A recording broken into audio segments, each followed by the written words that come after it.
Dawn of the Lost Civilization. Read by Robert John Langdon. Introduction. Whilst researching my trilogy, there was a profound recognition that our accepted prehistoric knowledge was not quite as portrayed in the academic history books of our schools and colleges. In fact, the deeper the findings took me, the more amazing the journey became. To discover that Stonehenge was indeed 5,000 years older than the experts believed was a revelation. But then to discover it was built by a lost civilization known to us as Atlantis was an unwelcome surprise. For this discovery now takes the story of our ancient past beyond the realms of archaeology into the unexplored depths of mythology. After making this huge discovery, I was left to ponder how to present my findings in a suitable way. Not only did I aim to share and justify the science of my research, but moreover the enormity of the conclusions. The solution was therefore a trilogy of books that would allow me to place all of the archaeological evidence, such as the date of Stonehenge, in a single book based on more scientific format, including clear evidence. This second book, which looks at the anthropology of these megalithic builders, traced through modern method of DNA genealogy, and then lastly, the final volume, which will pull together all of our ancient history and mythology to deliver the greatest story ever told.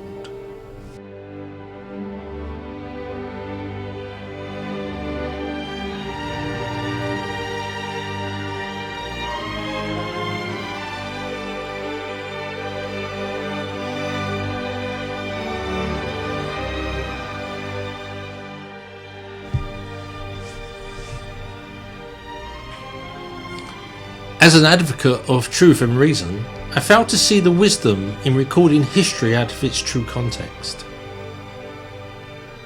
I can only imagine that our current misinterpretations of these poorly rationalised ideas are a result of teachers and university students being coerced to accept traditional theories and models through dogma or the fear of ridicule. I am reminded by the wise words of Dr. Jacob Bronowski, who once said, "It is important that students bring a certain ragamuffin, barefoot irrelevance to their studies. They are not here to worship what is known, but to question it." The Stonehenge Enigma questioned our existing concepts and took a detailed look at the archaeology of Stonehenge and its associated sites such as Woodhenge, Old Sarum and Avebury. These monuments are linked not only by the age of this ancient society, but moreover by who built them and what were their exact social purpose. The reason for their construction is inevitably linked to my hypothesis that during the Megalithic period, directly after the last ice age, the land was flooded for thousands of years. This was due to the action of the polar ice cap, which sat upon northern Europe for the previous 20,000 to 30,000 years. This natural compression of the land increased the height of the groundwater table, creating post-glacial flooding of the landscape.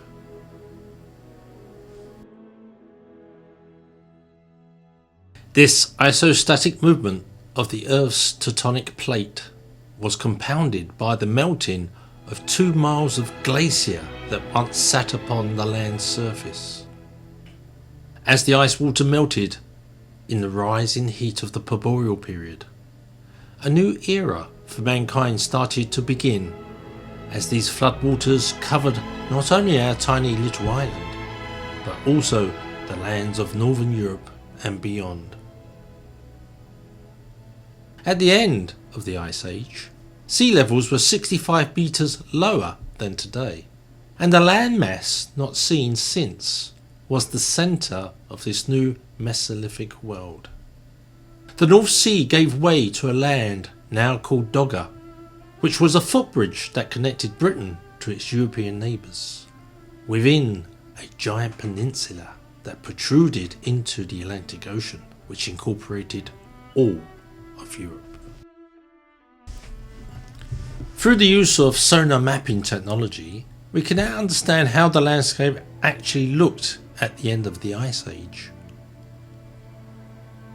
This leads us to appreciate that the warmer temperatures assisted the natural growth of foliage and plant life.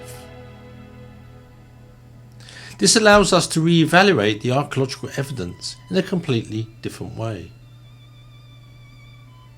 We may begin to understand that what we see today, with green plains and fields of golden crops, is not how it used to look in the past. Where we now see rolling valleys and grassy hills, there was once a watery landscape filled with dense subtropical trees and islands, very much like modern day Amazon forest. The Stonehenge enigma helped change our perception of our history by reinterpreting the scientific evidence from historic monuments like Stonehenge. One aspect to highlight is how the post-glacial flooding enlarged the local rivers, influencing the location of sites and additional associated structures such as canals and also landing platforms. This unique understanding of the landscape allows us to establish a new discipline within landscape archaeology that can more accurately date the phases of these sites and their functions by understanding the water levels at the time of construction.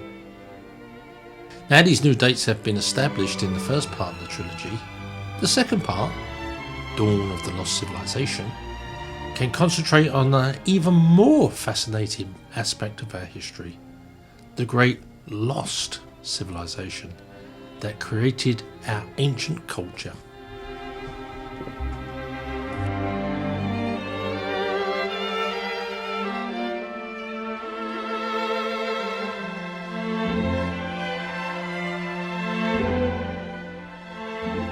Stonehenge, as we now see from archaeological evidence, was first used as a hospital, including treatment of the sick and dying. Also as a site for the dead, like a mortuary in a modern hospital, where the bodies were prepared for the last voyage to the afterlife. The ditch surrounding Stonehenge contains a series of individual pits that had small walls in between and seats cut into the chalk flooring. This ditch is quite unique in its construction and is not found at any other prehistoric site to date, and consequently has been completely overlooked by most archaeologists. However, the design had a clear purpose, and it was used as a bathing pool. The reason our ancestors chose Salisbury Plain for the location of this site is twofold. Firstly, this area was flooded and the Stonehenge site would have been surrounded on three sides by water, making it a magnificent peninsula with easy access for boats. Secondly, the subsoil was made of chalk. This material is porous and allows water to flow naturally through it. Consequently, when the pits and ditches were dug to a certain depth below the ground level, they filled with clean water, like a moat. This naturally filtered water would be good enough to drink, but this water was not for drinking, it was for bathing, with the addition of bluestone additive from the Preseli Mountains of Wales, some 200 miles to the northeast. Evidence suggests our ancestors not only placed some of these large bluestones in the bottom of the ditch, but they also hammered small pieces of the larger megalithic bluestone blocks and placed them in the waters like bathing salts, which we have used for hundreds of years and even today. This type of traditional bathing was commonly practiced in the past and as seen in the historic city of Bath, which lies just a few miles down the road from Stonehenge. Similarly, this site historically has always been used for bathing illnesses away.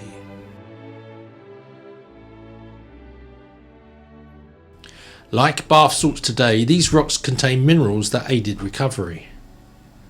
So what was this wonder cure of prehistoric times? The greatest killer of people during this period, apart from child mortality during birth, would be cuts and abrasions from their associated infections. These types of minor injuries are easily treated with modern antiseptic medicines, and in the prehistoric Britain, Stonehenge offered the same through the use of bluestones. These rocks have veins of rock salt covering and spreading around these types of dolomite and rhyolite bluestones. Unfortunately, this treatment at Stonehenge was not always a miracle cure, and consequently, if a patient failed to recover from their illness and instead died, they were taken to the centre of the monument, behind a large wooden palisade, and laid out on 6-foot stone slabs like a modern day mortuary. These slabs were positioned in a distinctive crescent moon shape, for this represented our ancestors' belief that the moon in the sky was where the deceased soul travelled, known as the afterlife. This is the first indication of this society's philosophy about death, as they have a clear disregard for the dead body by allowing it to rot and be picked clean by birds, which indicates that they are original dualists and must believe that body and soul are separate entities. The mortuary area in the centre of the monument was screened by a wooden circular palisade, post holes and wire, affording the dead some privacy from the outside world, including bathers in the surrounding moat. The corpses were laid out to decompose naturally and were inaccessible to animals except to the carnivorous birds such as eagles, hawks, owls, crows and ravens, which has always had connection with the spirits of the afterlife in the forms of guides and guardians, as seen in Egyptian hieroglyphics and the tombs of Mesopotamia. Once the corpses had been completely defleshed, they were taken to a long burial, probably near or by an ancestry spot of either their birth or social habitat, where they'd be placed inside a stone chamber with the bones of their relatives or group known to the individual for their final voyage to the afterlife.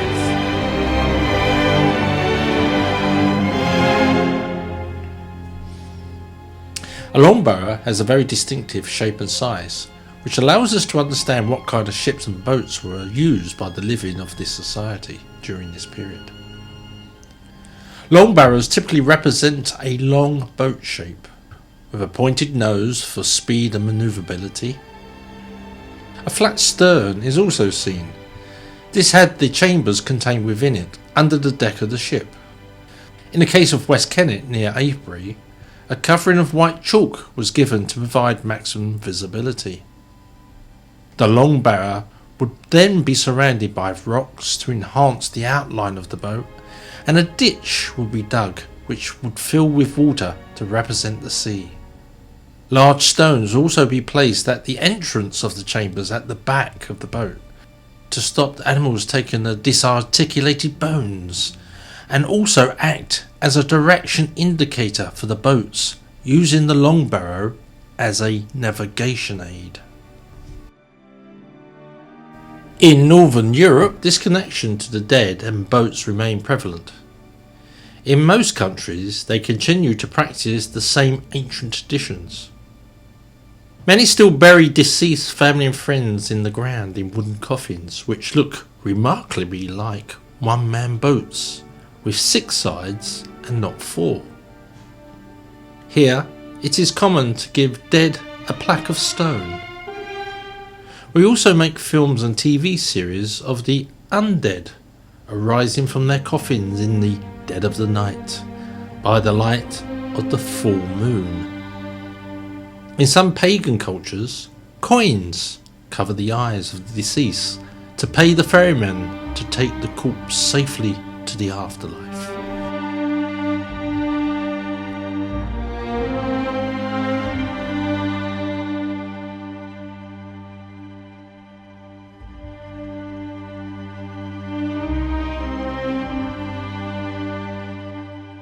Another myth the first book of the trilogy dispelled was the inaccurate use of the term hunter-gatherer.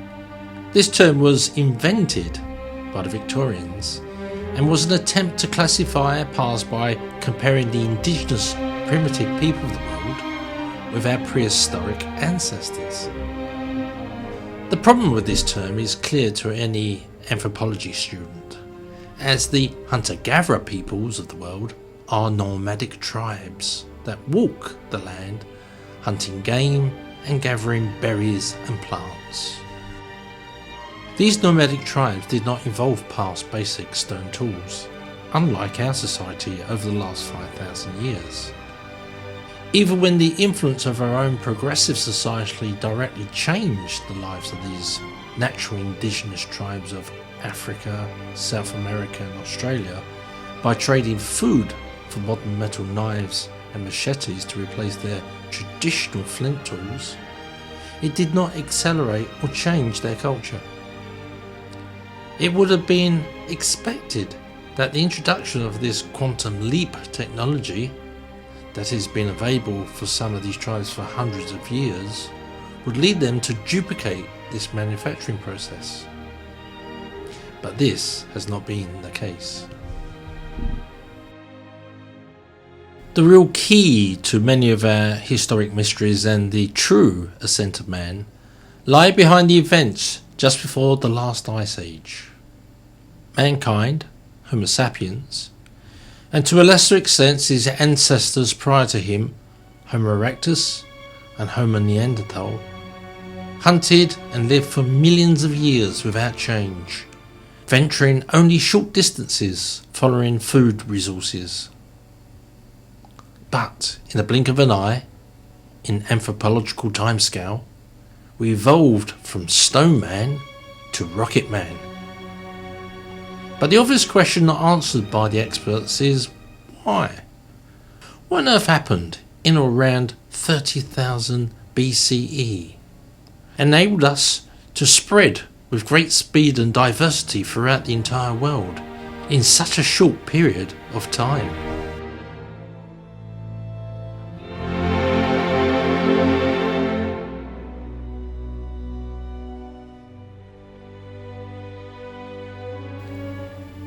Furthermore, to form links between modern man and primitive hunter-gathering just 10,000 years ago leads us into a common misconception of history, which can clearly be shown in the recent findings of Göbekli Tepe in Turkey. This is a clear example of how traditional archaeology is finding the simplistic, linear history model of the Mesolithic period with its hunter-gatherers, men with spears in nomadic tribes, dressed in fur, going on walkabout, impossible to justify. As these findings indicate that this primitive settlement was established some 4,000 years before the agricultural revolution began in the Middle East. Yet the buildings show a far greater degree of constructional knowledge and skills than any early farming community should have been capable of producing. Moreover, this degree of sophistication in construction will not be equalled or even surpassed until the Roman and Greek empires some 8,500 years later. Modern writers and academics have rationalised that this Göbekli Tepe blip in the linear history of the world is not evidence of a misunderstanding of world history, but an earlier period they now call early Neolithic, moving the European Neolithic a mere 3,000 years previous. Consequently, if we accept that this kind of timeline is rational and accurate, then we must view Australia up to the 16th century as Mesolithic, as Aborigines did not develop either farming or metalwork skills. Clearly, to do this with our historical timelines is pure gobbledygook, and shows that our antiquity is far from straightforward than our history books would suggest. Stonehenge is believed to be by some to have been built on the same grassy plains we see today. This led historians to come up with an amusing but totally ridiculous hypothesis of fur-covered men dragging large stones 200 miles across Salisbury Plain from the Preseli Mountains of Wales. However, at the time of construction, the landscape was actually a pine forest, covered with rivers and marshes, and therefore impossible to traverse in such a fashion. Despite many paleontologists, scientists who study tree pollen, finding evidence to show that there is little to no grass pollen in historic samples, but plenty of tree pollen. However, the common myth continued up to last year, 2014. It could be seen graphically on the walls which formed the underground tunnel that used to go under the old A322 next to the site of Stonehenge. Fortunately for all involved, it has now been backfilled.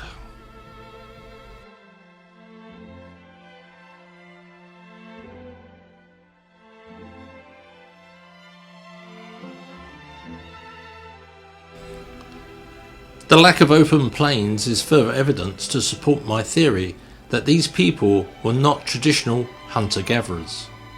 This environment was a flooded landscape due to the enlarged rivers which swelled during the past and forced prehistoric man to move from place to place by boat.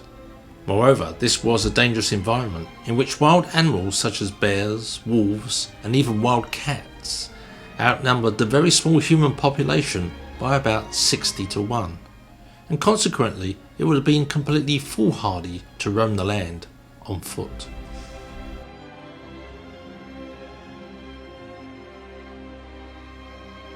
Throughout time, many cultures in other lands have lived in a similar watery environment and adapted easily by using boats. And these are not just the style of hollowed boats of Africa or South America. One of the most simplistic boats to build is a reed boat.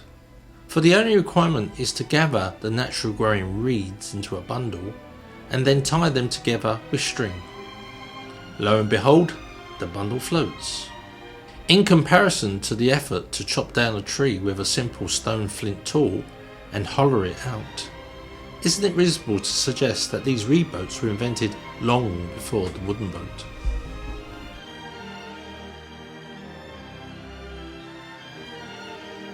Using this simple building method, even complete islands can be made from reed. These floating artificial islands are generally made up of bundled reeds, and the best known examples of those of the Urus people in Lake Titicaca, Peru, who build their entire villages upon what are in fact huge rafts of bundled tortora reeds. The Urus originally created these islands to prevent attacks by the more aggressive neighbours like the Incas. Even the Aztec capital Tenochtitlan was surrounded with small artificial islands used for agriculture known as the floating gardens. Floating gardens on a large scale were demonstrated in the aquaponic systems in China, growing rice and wheat on reed islands exceeding 2.5 acres, nearly 10,000 meters squared.